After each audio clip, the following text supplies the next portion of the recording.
A very good evening, Zimbabwe. Welcome to LiveTalk. We're coming to you live from Studio 7 at the Voice of America in Washington this Friday, January the 6th, 2023. I'm your host, Marvelous Mhlanganyahuye. And tonight on LiveTalk, we are looking at Zimbabwe's preliminary delimitation report, which was tabled in Parliament today. The report was prepared by the Zimbabwe Electoral Commission ahead of this year's harmonized elections. The report indicates that the parliamentary seats will remain at 210. Some constituencies have been merged with others due to the low number of voters. ZEC also reported that there are more registered voters now than they were during 2018 general elections in some areas. An ad hoc delimitation parliamentary committee has been set up to steer the debate on the report presented to President Emmerson Mnangagwa last week. Some opposition parties say they will discuss the report with their experts, ask ZEC to explain how it drew the new boundaries, and then come up with decisions for mapping the way forward. Indications are that they may reject the report, resulting in the use of old boundaries. Others say it will be impossible to discuss the report as ZANU-PF has the majority in Parliament. The ad hoc committee is expected to present its findings to Parliament next Friday. Full Parliament will debate the report on January 17 and 18 before adopting it or rejecting it. So this is what is going on regarding this story, and we'll be giving you a full view of what happened today, and also we'll be having some experts telling us exactly what they think about this new move that has been taken up. And we also have some guests with us today who will be weighing in on some of the events that are happening. Section 161 of the Zimbabwe Constitution stipulates that once every 10 years on a date or within a period fixed by the Commission so as to fall as soon as possible after a population census, the Zimbabwe Electoral Commission must conduct a delimitation of the electoral boundaries into which Zimbabwe is to be divided. The last delimitation was conducted in 2000-2008 and resulted in the drawing of 210 House of Assembly constituencies, 60 senatorial constituencies, and 1,958 local authority wards. So this is what we will be talking about today. Nasi tiri kutarisa zvange zvichiitika muparamende iyo yadoma komiti ine nhengo 13 ichaongorora gwaro rekutanga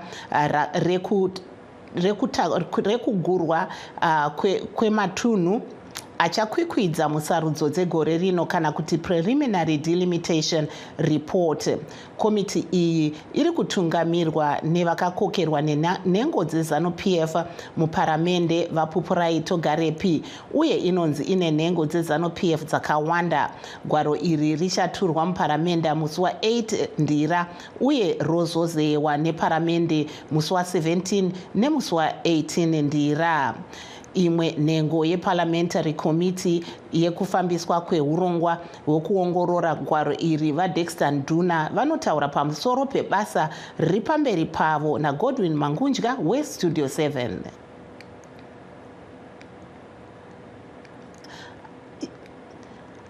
Tichange tiri kukupai zvanga zviri kutaurwa navanduna avo vanova mumwe weavo vari muad hoc committee ichawanikwa iyo ichiongorora kuti zvichange zviri kufamba sei. Vachange vachitipawo pfungwa dzavo kuti vari kuona sei, uyezve kuti vachatambira gwaro iri here kana kuti kwete. Regai tinzwe kuti vari kuti chii. Tinoda kutenda parliament nekuva nevimbo mandiri nemuvanhu vemuchegutu kuti inditore indise mudelimitation ad hoc committee iyo yekuti inzwere nyaya yekuti tione kuti ingagadziriswa sei nyaya yedelimitation yaitwa. Tishande here nedelimitation report iripo iye zvino yaisiwa neZEC, kana kuti tishande nedelimitation yakare yakaitwa 2008. asi paripo panyaya dzese idzodzo tinenge tichizotarisa constitution section 161 nasection 160 kuti tione kuti zvese zviri muconstitution izvozvo zvagadziriswa here tichinyatsozvinzvera chaizvo kwozoti kana tichitarisa maact eparliament hakuna imwe act inobvumidzwa kuti itsikirire imwe act. Tinenge tichida kuti tione kuti commission zvayaita maringe nekuisa delimitation kumaward zvinobvumidzwa here kana kuti ibasa remalocal authority, local board kana kuti basa rapresident nezvakadaro. Saka tinenge tichida kuona kuti hakuna imwe act yatsikirira imwe act. Kana pachirungu inonzi subsidiary legislation should not transgress on the existing legislation. Saka ndo zvezvimwe zvatinenge tichitarisa. Kwozoti kana tichinge tatarisa tanzwira zvese izvozvo chii chatinoda kuita. Tinoda kuti tione kuti maelection aitiwa 2023. Saka mubvunzo unenge uri wekuti oitiwa here nedelimitation yaitiwa iko zvino kana kuti yoitiwa nedelimitation yakaitiwa 2008. Avo vanga vari vaDexter Nduna, mumwe wekomiti yedelimitation committee, vachitaura naGodwin Mangunja. Godwin ataurawo navatendai biti veCitizens Coalition for Change vanoti vava kumbononzvera gwaro reparliamentary delimitation report iri vasati vapa pfungwa dzavo. Tanga tine concern yekuti terms of reference committee yasetwa neparliament anga ari clear, ari pachena, so that ava chanosenza vosenza vachiziva kuti vari kusenza terms of reference akati. So iyoyo concern yaadreswa. Chechipiri ndechekuti tatambira ripoti. Zvatatambira ripoti takunoigara pasi nemazvikokota edu tonyatsaiongorora, so that we will come up with a party position. Makonsenzi edu makonsenzi ekuti section 161 yakakomplaiwa here, maconstituents akafanana here, hapana here gerrymandering here, hapana here kucreata maconstituents asikafanira kuexista, data racho riri kusapota here report iyi.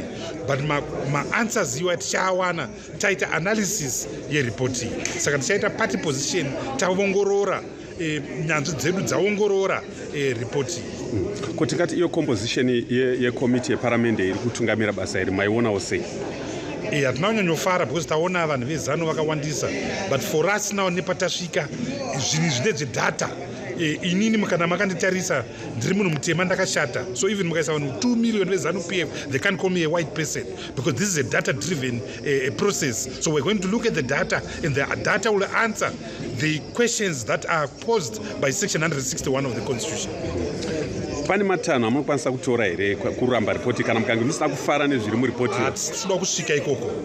Tikada kusvika ikoko takuita kunge tichada kuramba ripoti. Hatitoda kubhokiswa ipapo. Chatiri kuda kuongorora kuti mune munyu here umu, mune mafuta here umu, zvabikwa mushe here zvichienderana nemutemo. Handiti kana zvisina kubikwa mushe we take a position, kana zvakabikwa mushe we take a position, kana zvimwe pekuti pamwe zvakanaka pamwe hazvina kunaka we make recommendations kuti zvakashata zvigadzirwe.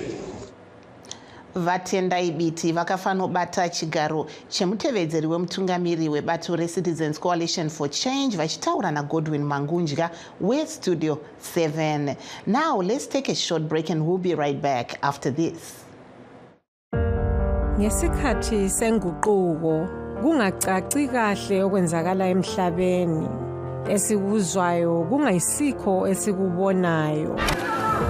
Sidinga iqiniso. Sitshelwa izindaba ezingaphelelanga, silahlekelwe liqiniso. Ngesikhathi sohlupho, amaphupho ethu, ithemba lezifiso zekusasa enhle kwenzakala uma abezindaba bekhululekile. Kumsakazo we-Voice of America silethulela izindaba ezitholwa ngokuzinikela okuphezulu. Sixhumanisa abantu ngokubethulela iqiniso. Kumsakazo we-Voice of America silethulela okwenzakalayo njengoba kunjalo. Thank you there for a perspective on this issue. We are joined by our guest, Honorable Puprai Togarepi of ZANU-PF, and we were waiting for Honorable Prosper Museami of Citizens Coalition for Change, but we cannot get through to him. So we are going to be turning over to Mr. Tawanda Jokora of the CCC. But I will start with Honorable Puprai Togarepi of ZANU-PF. Tinokuchingamidza ipa chirongwa chedu va Togarepi. Ndidana program yenyu ishonaka kudai. Tinoona nhasi pane gwaro raturwa muparamende, asi pane kunyunyuta kune vamwewo vari kuti ivo nhengo dzebato renyu dzakati wandei dziri pakomiti iyi iri kunge ichiongorora delimitation report iyi. Imi munoti chii? Tatambira gwaro chokutanga ndechekuti tatambira gwaro repoti yeZimbabwe Electoral Commission zvinofanirwa kuitwa pamutemo kuti president vanofanira kuisisa kuparliament kuti igoridzeya igoti kana yapedza kudzeya igodzoshera kuna president sefamba neprocess yacho takadai. Zviri zvokuwanda kwememba yedu yeZANU-PF yavanhu vakawanda vari mukomiti yacho, hatitangi kuchinja zvinotaurwa namastanding rules and orders edu nekuti tasvika pakuongorora repoti yezeki. Mapercentage edu anoindirana nekuhwina kwatakaita maelections 2018. Saka tinongotevedzera izvozvo kuti komiti yatiinayo ina vanhu vangani, ZANU-PF ine vanhu vangani vanofanira kunge varipo, political party ina vanhu vanganiwo muparliament, ndo zvinoreflectwa kuvanhu vayo vachacontributa kukomiti iyoyo. Saka hapana zvatakambogadzira zvinyuwani, takangotevedzera zvatinoita kumakomitizi tinosvika ivava vari kucomplaina vanotozviziva. Saka kuwanda kwedu haisi mhosva yedu, kuwanda kwedu kugona kwatakaita maelections 2018 ndio kunoreflectwa makomiti ose anosvika neparliament. Please stay on the line. I will now turn over to Mr. Tawanda Jokora of the Citizens Coalition for Change. You just heard what Honorable Puprai Togarepi was saying. What's your comment regarding that?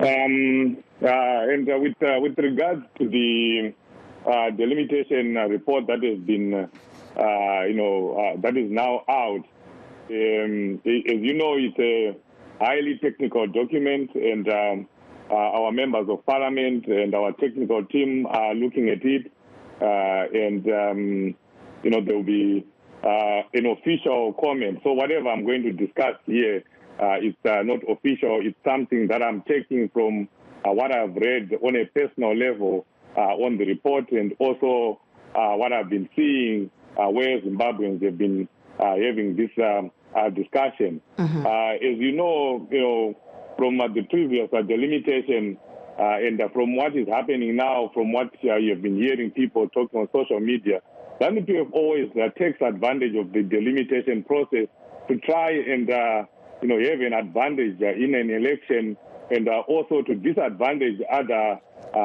electoral players, in the election.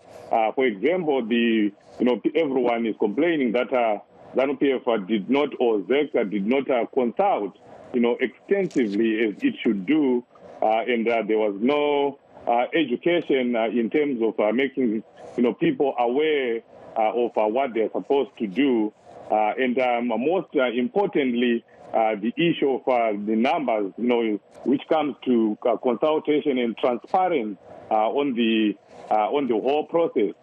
We have been asking and asking and asking for the voters' roll, or for the numbers, to be published, especially the voters' roll, so that people can see for themselves what are the actual numbers, because the delimitation process is based on the number of people that are registered in a certain constituency. And there are thresholds in those constituents that will end up, making the number of constituents. For example, a constituent must have an average of 27,000 registered voters with a maximum of maybe 33,000 and a minimum of 21,000. And there is a 20% variance that people have been complaining and talking about on social media. All those numbers were never really set down and agreed by all the people. But what it points out to now is that ZANU-PF or ZEC, because ZEC is ZANU-PF according to us, according to people, is the same thing. What then ZEC does is they will be able to move certain people or a number of people from a constituency to another constituency. I'll talk about Highfield because I grew up in Highfield, born and bred in Highfield. Right now, what we are seeing from that report is that we have Highfield West and Highfield East. One of those constituents is going to be completely collapsed in. So instead of having two constituencies in Highfield, we have one constituent. And this ZANU-PF ZEC does it deliberately because they know that they do not stand a chance against CCC in the urban areas. So they move people from there and reduce the number of constituencies in the cities. And then you also look at small cities like Marondera, Masvingo, and others. You see people being gerrymandered, moved from the urban areas to constituencies that are in nearby rural areas. That they do, again, to make sure that people end up, or opposition parties end up winning less urban centers or urban constituencies, where they know, obviously, that they do not win. Mm-hmm. So all these are issues that need to be set down for and that people discuss and, we agree before the upcoming election. Mumbobata makadaro tuenda kuna vatogarepi honorable muri kunzwa zviri kutaurwa navadzvokora veCitizens Coalition for Change vane zvinyunyuto zvavari kuwanikwa ivo vachiti bato renyu reZANU-PF rinogona kunge rakashanda neZEC kuitira kuti ivo vasakwanise kuwanikwa vachizokunda mumaguta. Imi munoti chiine zvavari kutaura izvi? Ini maziviro angu ndokuti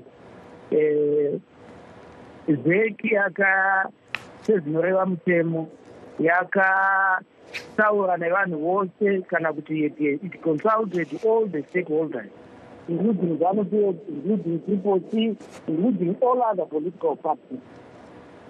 Saka zvokuti ZANU-PF neZEC chinhu chimwe chete ayo mainganodzana kiro magudo zvokuti kana munhu achinge aine pfungwa kana kuti achifunga kuti election inouya saka takatodyiwa, unosanga kugadzira kuti vanhu muzozvigamuchira nenzira imwe yakasiyana nezvinenge zvaitika pagiraundi.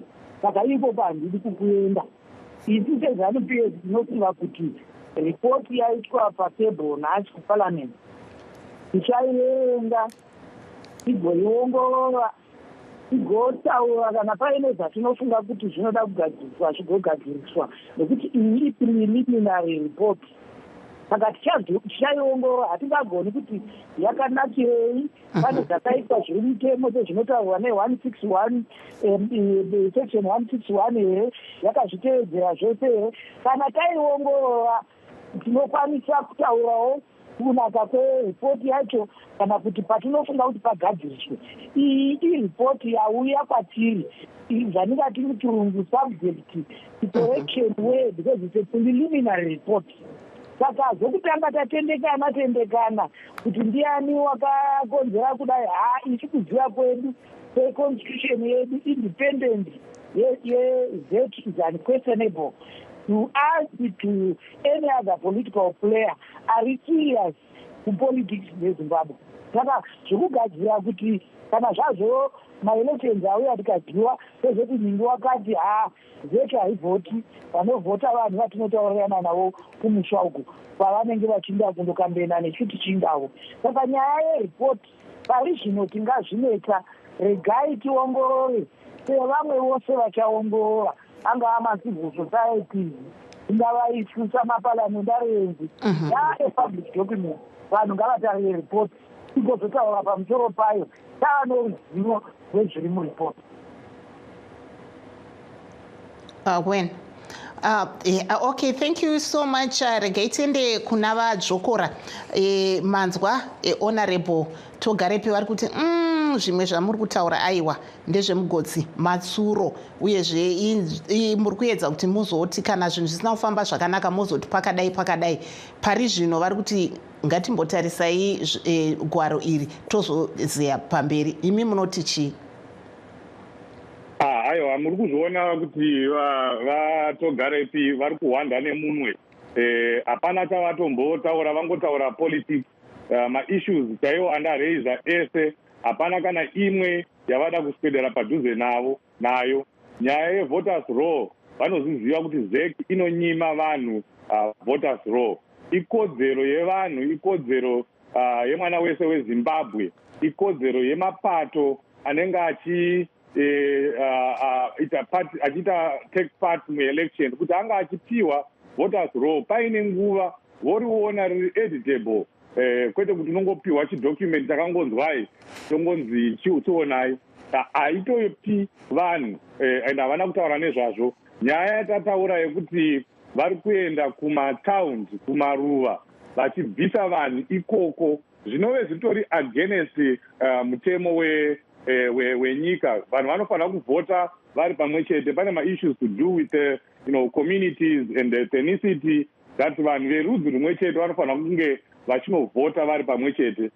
Vanhu vemumaruva vanofanira kuvhota vari kumaruva, vanhu vemumadhorobha vanofanira kuvhota vari kumadhorobha. But ukatarisa masvingo iri kudamburwa, vanhu vemudhorobha vemumasvingo vanobviswa chimwe chipenga voendeswa kumaruzevha kwainoziva ZANU-PF kuti inorova vanhu, inotyisidzira vanhu, inoshandisa masabhuku, inoshandisa machief kuti vanhu ivava vanovavhotera. Havatovhoterwi, chavanozongoita kugona kuba chete.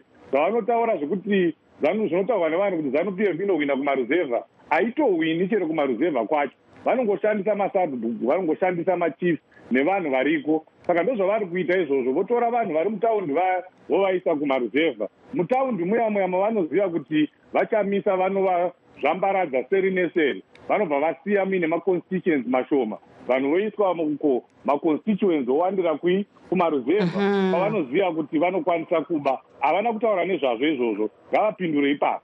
Batai makadaro tichadzoka tichienda kuna vaTogarepi. But before we go to our listeners and also come back to you, our guest, please let's take a short break.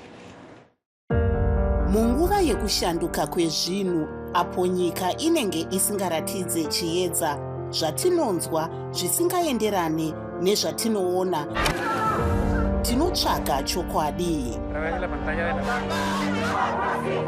Patinoudzwa chidimbu chete chenyaya, tinoshaya chivimbo. Munguva dzekuoma kwezvinhu, muzviroto zvedu, remangwana ratinoshuwira, zvose zvinoda nhepfenyuro yakasununguka. Pano paVoice of America tinokupai chero nhau dzekuti vamwe vanoti hadzifanirwe kubuditswa sezvo dziine njodzi. Tinobatanidza pasi rose nekutaura chokwadi.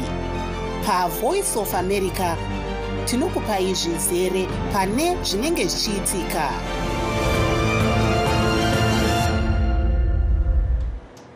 For those that are just joining us, we are streaming live on all our Facebook pages, VOA Shona, VOA Ndebele, and VOA Studio 7. And we're also live on VOA Zimbabwe on YouTube. We are now back, and thanks for watching LiveTalk tonight. It is time to hear from our valued callers, the stakeholders of the show. But before we go there, we are going to give an opportunity to Honorable Togarepi kuti vapindure zvataurwa navadzokora vari kuti aiwa vaTogarepi vari kuwanda nechimwinwe pane zvandiri kuvhunza. Saka regai tinzwe kubva kwamuri Honorable. Thank you so much. In fact, the member is talking about the voters' law, what is ZEC has done or ZEC should do.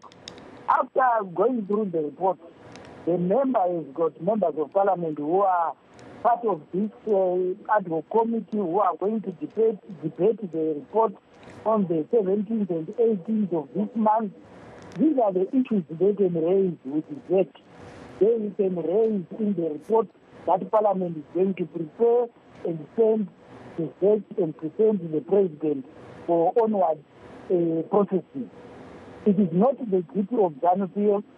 We believe that is doing his job independently, and we are very keen to know what ZANU has done, because the report just came to us today.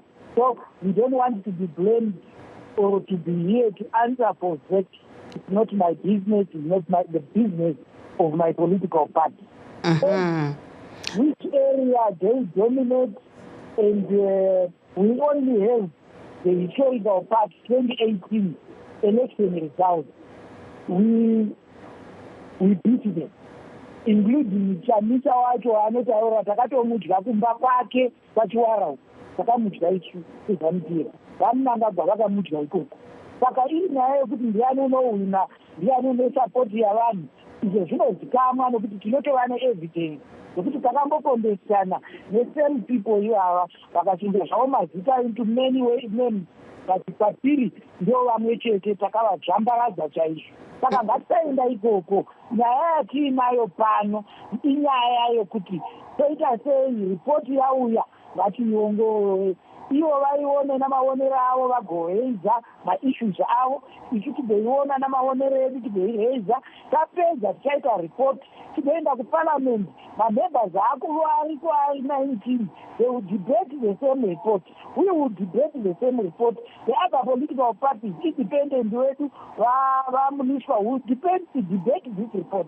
Tapedza ipapo tonyora recommendation ine mairi avo iwo neshuo tichiita kuzeki where we feel things must be corrected. This is a preliminary report, so it will be looked at in that context. The politics, elections, we are only looking for a vehicle that is going to create a fair environment for the 2023 election.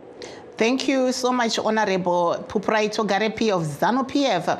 Let me now go to Mr. Jokora of CCC to wrap up as we wait to see if we can have a caller come in. Mr. Jokora, your last word. I know Honorable Togarapi Barukutaura nyaya ZEC. Everyone knows that ZEC is not independent, and we have submitted reports. We have asked and asked for the independence of ZEC. Everyone knows that ZEC is full of vana vema ZANU-PF, vana vema chief, vana vema minister, masoja, nechi. There's nothing independent about ZEC, and I totally agree with him. The report has been brought in. Our members of parliament and technical people are going to sit down and analyze it, and obviously publish whatever or make an official report. So what I'm discussing here is not official. I'm just saying from what the public is saying. And lastly, I just want to urge Zimbabwean citizens everywhere, that the only way we are going to get around this, you've heard what I've said in terms of what ZANU-PF is trying to do in the upcoming elections. The only way we can get out of this is for everyone to go and register to vote, and then turn out in numbers to vote for the person who is going to bring real change to Zimbabwe, Advocate Nelson Chamisa. Thank you so much there, Mr. Tawanda Jokora of the Citizens Coalition for Change. I'm not sure if we still have Honorable Togarepi. If you're still on the line, you can please give us your parting words in short before we wind down the program. In ZANU-PF, inotevedzera zvinoreva mutemo, zvinoreva constitution, inotipa mukana sestakeholders zviri kuitwa neZEC kuti tiongorore, tipuwe mukana wokuongorora ripoti yavaita nezvavakativhunza kuti ndo zvavakazoisa here muripoti pavo. Kana tapedza tikatora position yedu tinoibudisa pachena. Sorry, Honorable, I have to cut you off there. Honorable, sorry, we don't have any extra time. Thank you so much to Honorable Togarepi of ZANU-PF and Tawanda Jokora of the Citizens Coalition for Change. That brings us to the end of our show. We'd like to thank all our guests and, of course, you, our viewers and listeners. Be sure to tune in again next week. Signing off in Washington, I'm Marvelous Mhlanga Nyahuye saying have a very good night and a great weekend, Zimbabwe.